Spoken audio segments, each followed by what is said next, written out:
ये अंजना ओम कश्यप हैं, ये अभी चर्चा में बनी हुई हैं। इन्होंने कुछ बोला है ऑनलाइन टीचरों को लेकर।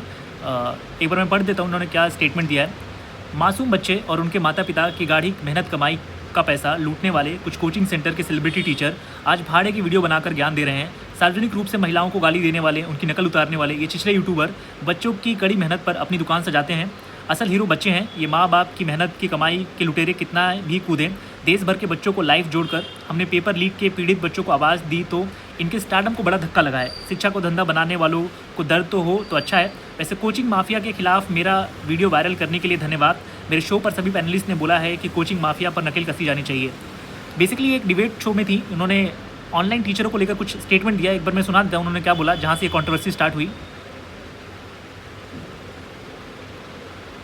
ये उनका स्टेटमेंट है। स्टार टीचर्स, यूट्यूब वाले स्टार टीचर्स जिनको कुछ जानना ना बॉडी, कभी ब्लैक बोर्ड लेकर कुछ एक्सप्लेनर बनाते हैं, खाली व्यूज बटोरते हैं, पटांग रैप्स लिखते हैं और उसके बाद से अपने आप को इतना भारतीय समझने लगते हैं कि कुछ लोग उनको फॉलो करने लगते हैं ये तमाशे की वजह से। और फिर वो जाकर जहाँ पर जो आता है वो बोलते हैं और इसके दम पर पैसे वसूलते हैं, छात्रों से वसूलते हैं। ये सबसे बड़ी चिंता की बात है। जो एक्सप्लेनर बनाने वाले यूट्यूबर्स हैं और जो शिक्षक हैं उनमें फर्क है, वो फर्क सबको समझना पड़ेगा।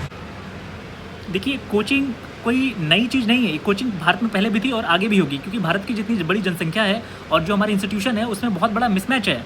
इनको सवाल सरकार से पूछना चाहिए था कि why limited number of seats in IIT and AIIMS, कि हमारे जो प्रीमियर इंस्टीट्यूशन है उसके अंदर सीटों की संख्या कम क्यों है।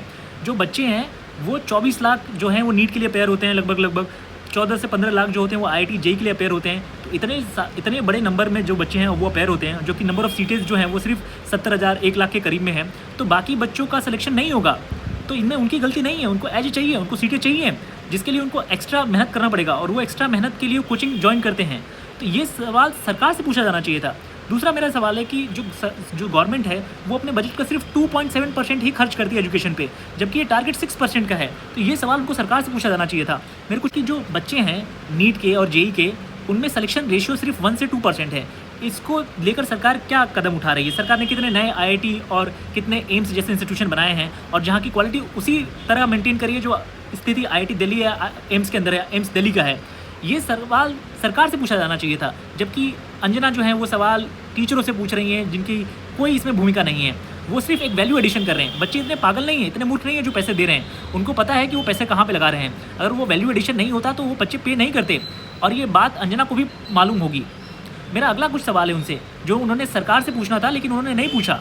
मेरा अगला सवाल ये है कि इतने सारे फेलियर हुए सरकार के द्वारा, जो एग्ज़ाम हुआ फुल फ्री एग्ज़ाम नहीं करा पाए, ये सरकार की गलती पे एक भी सवाल क्यों नहीं पूछा उन्होंने, और लगातार क्यों नहीं पूछा? इनको दर्द वहाँ से स्टार्ट हुआ जब ऑनलाइन टीचरों ने वोकल होकर सरकार को घेरा, जब सरकार की छीछा लेदर हुई, जब लोगों के अंदर इवन जो उनके सपोर्टर हैं वो भी सरकार के अगेंस्ट खड़े हो गए, और ये सब टीचरों की वजह से हो पाया। इसलिए अंजना को ये दर्द हो रहा है कि जो टीचर हैं वो मीडिया का काम कर रहे हैं, क्योंकि मीडिया का काम नहीं कर पा रही है।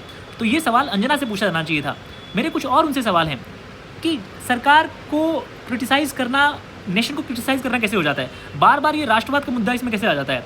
दूसरा कि आपने अदर ऑल्टरनेटिव बनाने का प्रयास क्यों नहीं किया? कोई और डाइवर्स करियर बनाने का प्रयास क्यों नहीं किया? अलग सर, खान सर जैसे जो टीचर हैं वो स्कूलों में क्यों नहीं हैं? आपने उतनी क्वालिटी के टीचर, अच्छी क्वालिटी के टीचर अपने स्कूलों में भर्ती क्यों नहीं करी?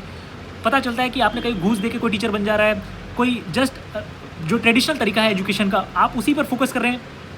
बदलती हुई जो चीज़ें हैं, जो नए कॉन्सेप्ट्स आ रहे हैं, जो नए डिस्कवरीज हो रही हैं, उसको लेकर आपने वैसे टीचर रखे ही नहीं। तो जाहिर सी बात है कि जो टीचर हैं वो जिनको जहाँ प्लेटफॉर्म, जहाँ पैसे अच्छे मिलेंगे वो वहाँ पे जाएंगे। आपका सवाल ये होना चाहिए था कि सरकारी स्कूलों में अलग सर, खान सर, विकास दिव्यकर्ती जैसे टीचर क्यों नहीं हैं? ऐसे टीचर ऑनलाइन मार्केट में क्यों हैं? क्यों उनको रिस्पेक्ट और वो पैसे, वो सैलरी नहीं मिल पा रही है? ये सवाल सरकार से होना चाहिए था, जो कि अंजना ऑनलाइन टीचरों से पूछ रही हैं।